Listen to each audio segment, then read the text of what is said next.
Alors nous voilà sur l'interface de Prezi, qui est un site internet gratuit, compatible Mac et PC, et on va créer ensemble un nouveau Prezi. Donc quand vous créez un nouveau Prezi, vous pouvez soit partir d'un modèle existant, en général il y a déjà pas mal de choix, ou alors vous pouvez choisir de partir vraiment d'un fond blanc pour insérer votre image sur laquelle vous allez créer en fait l'équivalent d'un diaporama, mais qui a l'avantage en fait de ne pas être linéaire, qui a l'avantage de pouvoir contenir des vidéos et qui est très facilement partageable. Donc voilà tous les modèles qui sont à notre disposition. Vous voyez qu'on a quand même pas mal de choix. Là, c'est pour partir depuis une page blanche. On va prendre cette ampoule là et on va faire utiliser un modèle. Donc voilà le modèle. Pour l'instant, il est vierge. Je vais ajouter le titre. Je l'avais préparé pour gagner du temps. Donc on va parler des paliers de maturité numérique et des jalons de mise en œuvre. Donc voilà la totalité de mon Prezi sur lequel je vais pouvoir poser mes diaporamas. Si je zoome un peu, vous voyez qu'il y a déjà des petits numéros qui sont posés. 2, 3, 4, 5. On va le suivre pour l'instant, mais vous verrez qu'on peut modifier l'ordre si on le souhaite. Donc je vais essayer déjà de modifier cette zone. Donc je double-clique sur l'élément de structure, c'est le cercle, et je vais pouvoir donc ajouter un titre à ma diapo. Donc par exemple, les paliers de maturité numérique. Et j'ai trouvé sur le site de la DAN, voilà un petit texte qui me résume les trois principaux paliers. Je vais récupérer ce texte et je vais le mettre ici. Voilà, donc je vais pouvoir modifier la taille de ma zone de texte, je peux modifier la taille des caractères, les polices, enfin les alignements. Voilà, c'est vraiment une barre de texte habituelle. Donc ça y est, je viens de remplir ma zone 2. Je dézoome un peu, je me décale, et quand je double-clique sur l'élément de structure, je rentre dans ma zone 3. Dans cette zone 3, j'aimerais vous parler des jalons de mise en œuvre du numérique éducatif. Voilà. Et cette fois-ci, on va insérer une image qui résume un peu tous ces jalons. Insérer, ici. Donc vous voyez image, symbole, vidéo YouTube, on reparlera un petit peu de tout ça. Donc pour l'instant, ce qu'on veut, c'est insérer une image. Voilà. Il vous en propose. On va aller, nous, sur notre disque dur pour choisir voilà, la photo de notre choix. Donc la photo est en train de se charger. Je vais l'agrandir un petit peu en taille. Ça y est, ma zone 3 est faite. Je dézoome un peu. Voilà. Si je veux revoir l'ensemble de mon Prezi, je clique là-haut sur la première case. OK. Donc j'ai rempli la zone 1, la zone 2. Je pense qu'une petite vidéo pour vous expliquer tout ça, ça peut être intéressant. Donc, on va insérer une vidéo.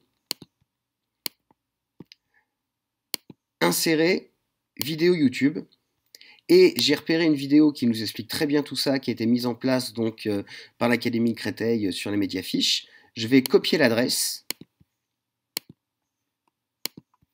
et l'insérer ici. Coller et j'insère. Voilà. Ma vidéo est désormais insérée. Voilà. Je dézoome un peu. Voilà.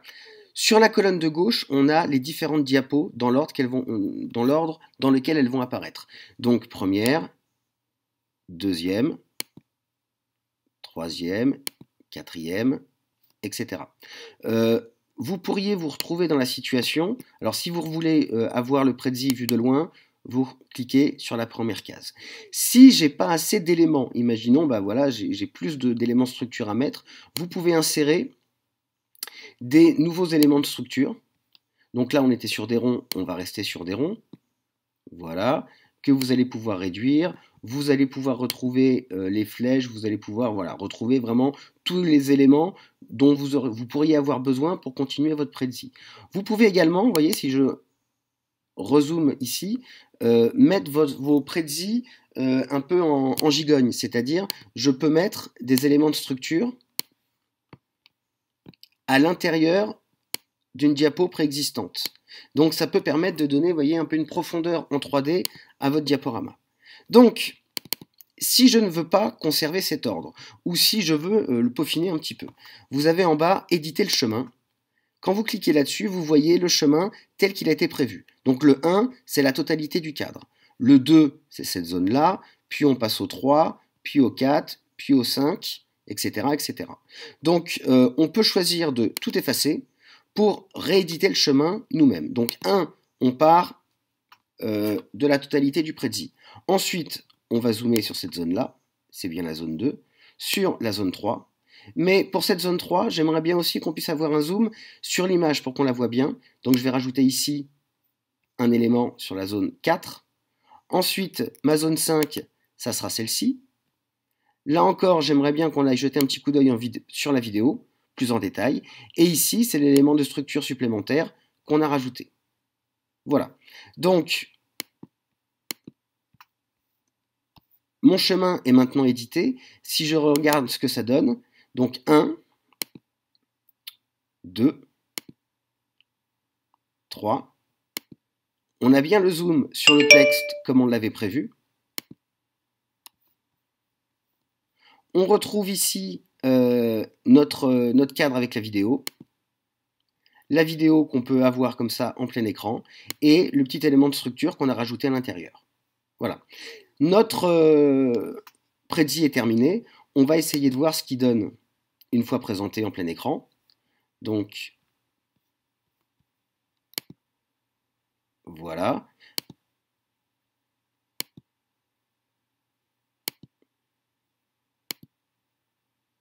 On retrouve bien chacune des zones. Là, il suffit de cliquer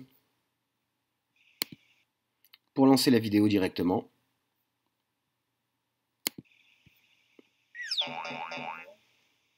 Faire entrer l'école dans l'ère du numérique, c'est transmettre des savoirs, des compétences et des savoir-être à des jeunes qui évoluent depuis leur naissance dans une société irriguée par les technologies de l'information. Voilà. Et donc, la diapo qu'on a insérée en gigogne, et voilà, on a terminé notre de la prédit. communication. Pour aider... Donc, on va sortir du mode plein écran. Voilà. Donc, vous voyez que ce prédit, il a été sauvegardé et que je vais pouvoir maintenant éventuellement le partager, le présenter à distance, le télécharger en PDF ou le télécharger comme un prédit portable. C'est-à-dire, si vous voulez l'utiliser à un endroit où vous n'avez pas de connexion Internet, vous pouvez le télécharger complètement sur votre disque dur. On va regarder pour l'option de partage.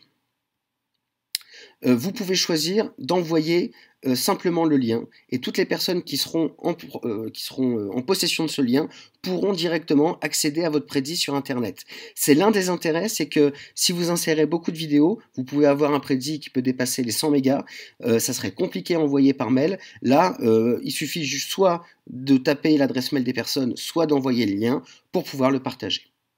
Voilà, à suivre.